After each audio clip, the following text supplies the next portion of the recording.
House Democrats move to hold the Attorney General in contempt of Congress. Welcome to Faith Nation. I'm John Jessup. And I'm Jenna Browder. The reason for that vote today, they say Barr is withholding parts of the Mueller report. Holding the Attorney General in contempt comes as the White House makes its own moves, asserting executive privilege over the entirety of the special counsel document. CBN News Capitol Hill correspondent Abigail Robertson kicks off our coverage tonight with the constitutional conflict between Congress and the Justice Department. Abigail? Well, the last time Congress held an attorney general in contempt was in 2012 when Republicans moved against then Obama Attorney General Eric Holder. Republicans claim that's a bad precedent. Holder had 255 days to comply with a subpoena, while Barr has had less than a month. This subpoena puts the attorney general in legal catch-22. We put a sword of Damocles over William Barr.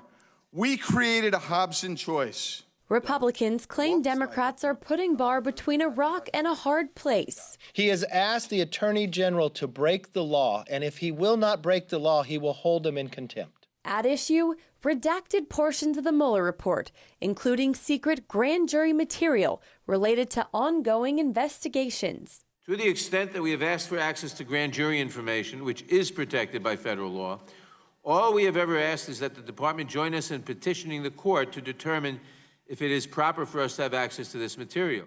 This is not a step we take lightly. But Republicans say the rush to contempt reveals an ulterior motive to erode Barr's credibility ahead of new investigations. Democrats are afraid of what the Attorney General will find when he completes his ongoing review of FISA abuses at the Justice Department, including how the Russia investigation began. As Chairman Jerry Nadler moves to force Barr's hand, the White House is countering with a protective assertion of executive privilege. The president now seeks to take a wrecking ball through the Constitution of the United States of America.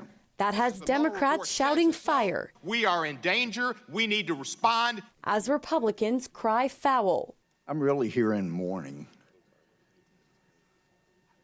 for a once great Judiciary Committee. Texas Congressman Louis Gohmert says the Democrats are barking up the wrong tree. What does this committee do about the abuses, the attempted coup? It comes in and decides we're going to go after the Attorney General who's trying to clean up the mess. A contempt of Congress resolution voted on by the full House could give Democrats ammunition in potentially impeaching Barr. Asked about that prospect this morning at a Washington Post event, Speaker Nancy Pelosi said nothing is ever off the table. So, Abigail, what comes after the vote?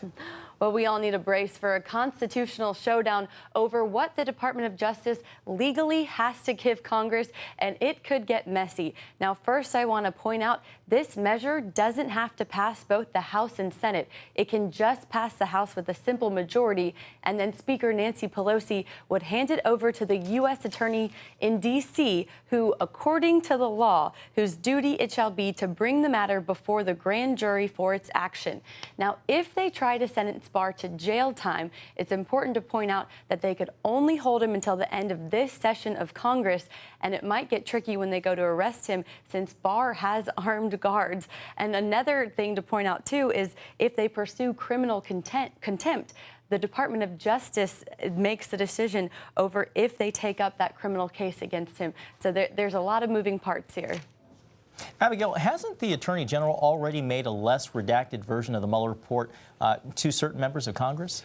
Yes, he has, John. And so far, no House Democrats who have been invited to come view that less redacted version at the Department of Justice have gone to see it yet. And House Judiciary Chairman Jerry Nadler argues that they haven't gone because they think the limitations around it are unacceptable. And these limitations are things like anyone who goes to see it has to leave any notes that they take about this less redacted version at the DOJ. They also can't speak to any colleagues who are not invited to view this less redacted version. And so Democrats say that they are arguing for a more meaningful access to the full Mueller investigation.